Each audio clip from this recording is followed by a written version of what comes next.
Dans la société moderne, l'ego et l'ambition alimentent la quête de statut et de reconnaissance.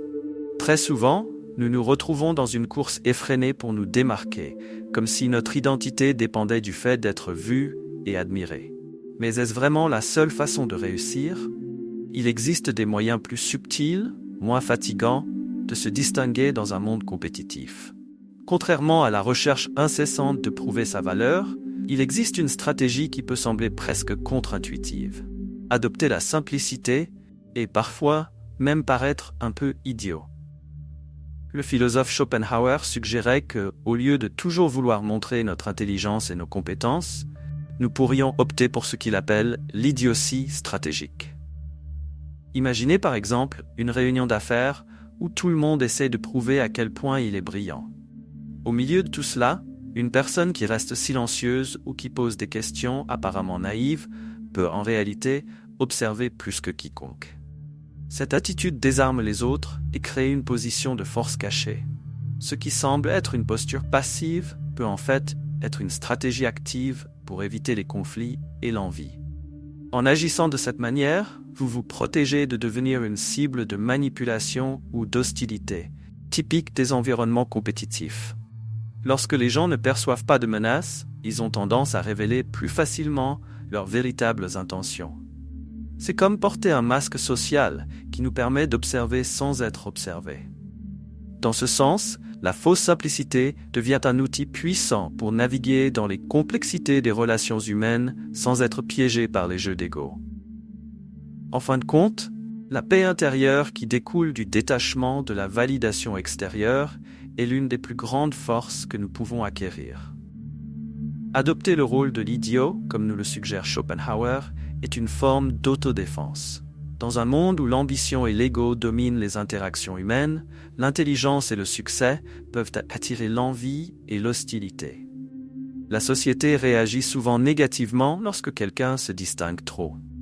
Ceux qui semblent supérieurs intellectuellement ou socialement deviennent souvent des cibles de critiques et de manipulation. Mais quand vous adoptez une attitude modeste, les gens baissent leur garde, et cela ouvre une fenêtre pour observer leur vrai caractère. Pensez à une situation quotidienne, comme sur votre lieu de travail. Si quelqu'un cherche toujours à être le plus intelligent de la pièce, il sera rapidement perçu comme une menace. Mais si cette même personne choisit d'être plus réservée ou légèrement naïve, elle devient plus accessible et, étrangement, mieux protégée. Les gens ne se préoccupent pas de ceux qui ne semblent pas vouloir rivaliser. Cela crée un bouclier vous permettant de voir qui profite vraiment des occasions pour manipuler ou semer le chaos. C'est comme être au centre du jeu, mais sans être une pièce évidente. De plus, cette stratégie offre quelque chose d'encore plus précieux, la paix intérieure. En vous éloignant de la compétition constante et de la nécessité de prouver qui vous êtes, vous vous libérez des conflits qui épuisent votre énergie. Schopenhauer croyait que le détachement est essentiel pour atteindre la sérénité. Lorsque vous n'êtes plus préoccupé par ce que les autres pensent ou par le besoin de reconnaissance, vous commencez à cultiver un espace intérieur de tranquillité. Et ce détachement n'est pas une faiblesse. C'est une sagesse ancienne, déjà pratiquée par des maîtres de différentes cultures. Ceux qui maîtrisent l'art de se détacher du statut atteignent un type de liberté que peu de gens connaissent. En jouant le rôle de l'idiot, vous avez l'avantage de révéler la réalité que beaucoup essaient de cacher. Schopenhauer soutenait que lorsque les gens ne vous voient pas comme une menace, ils se détendent et dévoilent leurs véritables intentions. Cela est particulièrement utile dans des situations où la manipulation et l'hostilité sont fréquentes. Imaginez-vous dans une réunion sociale où tout le monde est en compétition pour la reconnaissance et le statut.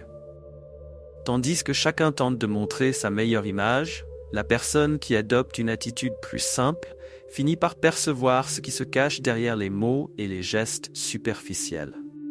Au milieu de cette stratégie visant à désarmer les autres par une apparence naïve, Schopenhauer souligne quelque chose de plus précieux encore, la paix intérieure. Dans un monde qui nous pousse constamment à rivaliser, atteindre la paix nécessite un détachement des conflits et des désirs matériels.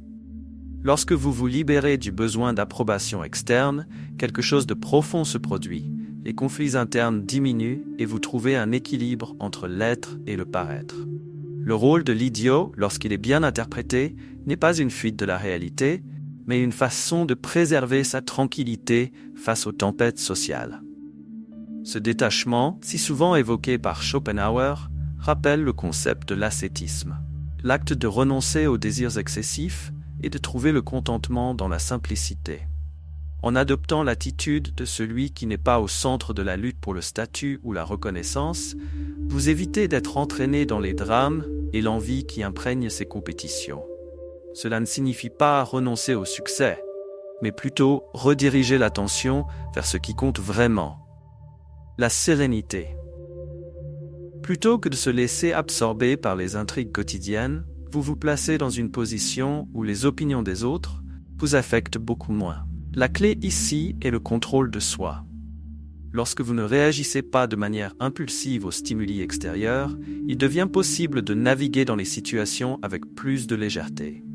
Il ne s'agit pas d'être indifférent, mais de donner la priorité à votre paix intérieure, avant tout.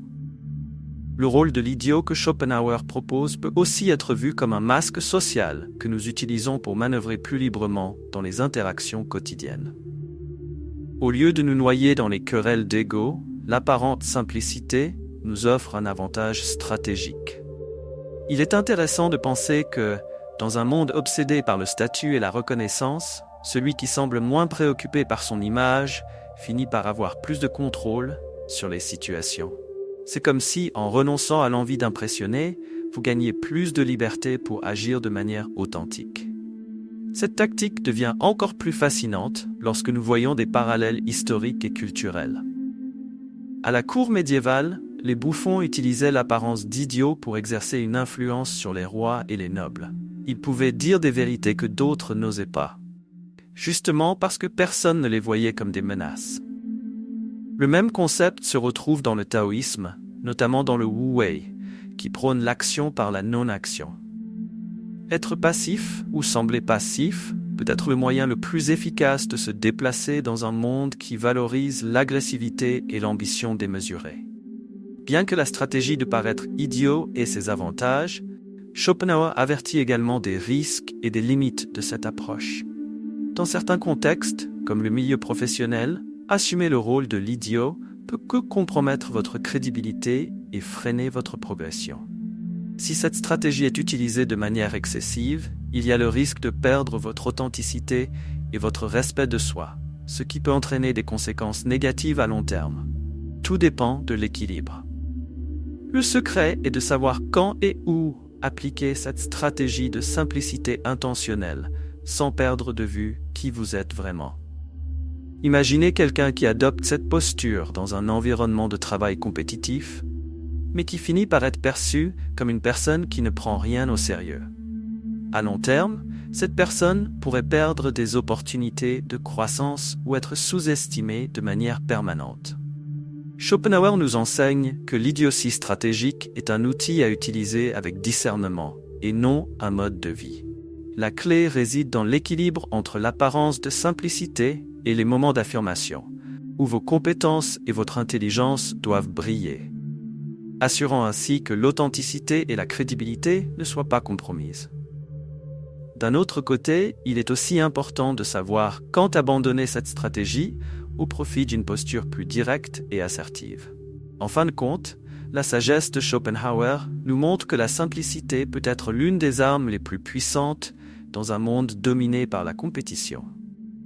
Alors que tout le monde autour de vous est pris dans une course au statut et à la reconnaissance, ceux qui optent pour la simplicité stratégique trouvent un chemin différent. Cela ne signifie pas abandonner ses ambitions ou renoncer à se démarquer, mais plutôt choisir comment et quand le faire. La sagesse consiste à reconnaître que, souvent, la véritable force réside dans la simplicité. Les parallèles historiques et culturels renforcent cette idée. Le concept de Wu Wei dans le taoïsme, par exemple, prône l'idée d'agir sans effort, en laissant les choses suivre leur cours naturellement.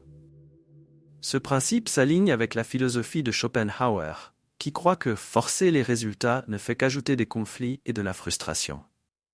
Le bouffon de la cour médiévale, quant à lui, maîtrisait l'art de paraître insignifiant pour exercer du pouvoir. Il comprenait que la vraie sagesse réside dans le fait de savoir quand se montrer et quand rester invisible. Ces exemples montrent que dans différentes cultures et époques, la simplicité a toujours été un outil d'une grande puissance. Cependant, la simplicité n'est pas seulement une stratégie sociale. Elle est aussi profondément liée au bien-être intérieur. En se détachant du besoin constant de prouver quelque chose, vous vous protégez des tensions et des pressions qui accompagnent la quête incessante de l'approbation. Malgré tous les avantages que cette stratégie de simplicité peut apporter, Schopenhauer nous rappelle qu'il existe un risque, celui de perdre son authenticité. Il est facile de se laisser emporter par la stratégie de paraître idiot au point de s'éloigner de qui l'on est vraiment. Lorsque le masque social devient une partie de vous-même, il existe une fine limite entre stratégie et perte d'identité. Dans un monde qui valorise tellement l'image, le danger de s'enliser dans un rôle qui ne reflète pas votre véritable essence est bien réel. C'est pourquoi il est essentiel de rester fidèle à ses principes, même si parfois, il semble avantageux de les cacher. L'authenticité n'est pas quelque chose que l'on peut feindre indéfiniment. Pensez par exemple aux personnalités publiques qui, par peur des critiques, essayent d'être quelqu'un qu'elles ne sont pas. Finalement, l'incohérence entre ce qu'elles montrent et ce qu'elles sont finit par émerger, entraînant une perte de crédibilité. Dans le cadre professionnel ou personnel, le manque d'authenticité peut entraîner une déconnexion non seulement avec les autres, mais aussi avec soi-même. Schopenhauer suggère que l'équilibre réside dans l'utilisation sage de cette stratégie, sans compromettre l'essence de ce que nous sommes et de ce que nous valorisons. Le masque doit être un outil et non un reflet permanent. En fin de compte, l'authenticité est ce qui confère la crédibilité. Les gens font confiance à ceux qui sont authentiques et les suivent. C'est pourquoi la simplicité stratégique doit être utilisée avec modération. Dans des situations où l'ego et l'ambition sont mis à l'épreuve, il peut être tentant de cacher son véritable potentiel. Cependant, il y a des moments où laisser briller votre véritable force est nécessaire pour maintenir votre position et gagner le respect. Maîtriser cet art, c'est comprendre que le succès durable ne vient que lorsque nous sommes alignés avec ce que nous sommes vraiment. Au cœur de toute cette discussion, Schopenhauer nous invite à repenser ce que signifie la force et le succès dans un monde compétitif. La force ne réside pas toujours en celui qui crie le plus fort, mais plutôt en celui qui sait quand rester silencieux. Ceux qui comprennent la valeur de ne pas réagir à chaque provocation, qui choisissent le détachement au lieu d'alimenter le conflit, parviennent à préserver leur paix intérieure. Pourtant, il y a une contradiction dans le pouvoir absolu. Lorsque l'ego devient le seul guide des actions, l'individu finit par perdre le sens du but et de la connexion avec les autres.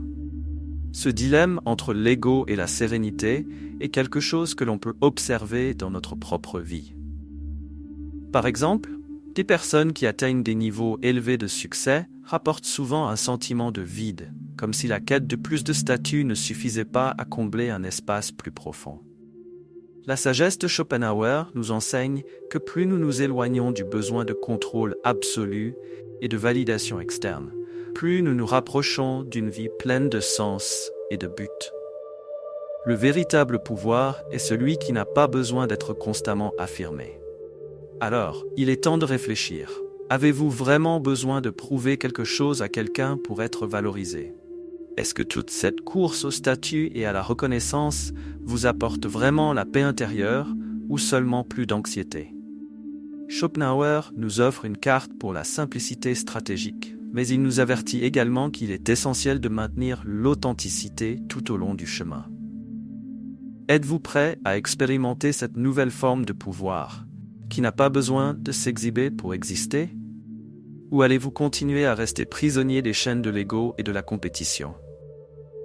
La transformation commence lorsque vous vous permettez de vous détacher de ces pièges sociaux et d'embrasser ce qui compte vraiment, votre paix intérieure. Alors, êtes-vous prêt à appliquer cela dans votre vie? Pensez aux situations dans lesquelles vous pouvez commencer à adopter cette attitude de simplicité sans compromettre votre authenticité. Et souvenez-vous, pour continuer à apprendre comment conquérir plus de sérénité et de succès sans vous perdre en chemin, abonnez-vous à la chaîne et activez les notifications. Ne manquez pas les prochaines leçons qui pourraient transformer votre parcours. Le changement commence par un premier pas.